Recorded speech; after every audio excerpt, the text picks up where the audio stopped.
Hi, it's so good to see the both of you. I'm Cameron Sheets with Queerty. Good to see Cameron, you. hi. Congratulations on this great comedy, but in my view, also a little bit of a horror because if you're in a long-term relationship, I think this series really does like hold a mirror up to anything you ever. It's triggering. It's trigger It's warnings. a little triggering. We could say that. Yeah. What do you think that this series really has to say about partnerships in that sense? Like, are you seeing a little bit of yourselves reflected in any of these characters at all? I think every single person who watches it will see a little bit of themselves and say, oh, I'm the Claude, or I'm the Danny, or I'm the Anne, or the Kate. And I think that that's the joy of the show, because it really is just like touching on the fundamentals of relationships, platonic and romantic. And I think the most beautiful thing is like pretty much every single one of us, we're all married people in the show. And we all can pull from reality in many ways and look at our own selves and bring some of ourselves into our roles and relationships. I also think each one of the characters, including ours, there are sort of archetypes, of how you navigate. Oh! Stop touching me. This is what the show has done to me. There's one curl that just well, I was like, I know that he would want it back, And they're so real. They're real people. We talk like real people. And personally, I also find myself not only in Claude, but I watched the episode and I was like, oh, today I feel actually more like Kate or Jack. Oh, I would react definitely like Anne here.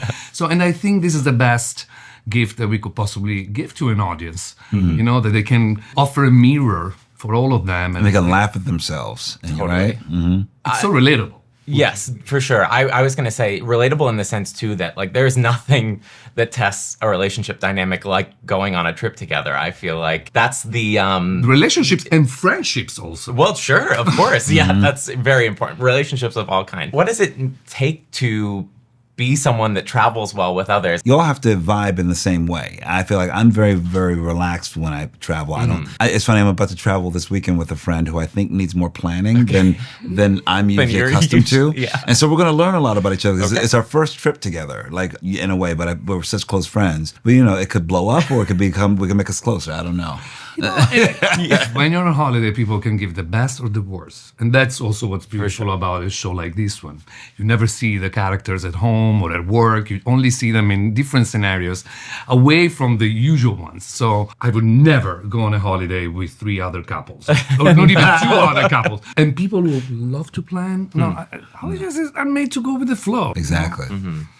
Colman, you'll have to fill us in on how that trip goes. We'll do a follow-up interview. Yeah. Exactly. Yeah. Right. I mean, I want to talk, of course, about this relationship, too. The two of you are so great together on screen, such great chemistry. What makes one another a great scene partner within this series? I mean, Colman, tell me about working with Marco and what he brings to the table. Well, first of all, the beautiful thing is like Marco and I were friends for a good year prior, and we met through a mutual friend, Bruce Cohen. We started just as couples, he and his husband, Marco, and me and my husband, Raul. We would get together and just have like dates. They would come over to the pool. We would go over to the house for dinner. And then while we were in the middle of casting, Raul had the brilliant idea. He said, you know who would be a great candidate for your husband? Marco Calvani. First he said Marco, and there's 2 Marcos. Right. And I said, oh, that Marco. I said, well, he seems younger than I think the character is. He said, no, Calvani. And I've known Marco Calvani as a director and a writer. And but I had an inkling that he was an actor a while ago. I just the way he talks about art and about craftsmanship, I'm like, that's an actor. An actor. So I said, would you be interested in auditioning for something like this? I didn't tell you exactly what it was. No, you didn't. I asked. I was like, what is it? I was like, okay, I need someone in one of these projects to say, lasagna, pizza is ready. Go. Only as I got to know him, I'm like, I don't want to set it up too much to make him think it's something so crazy and takes him away of just being his natural self. And so he put himself on tape.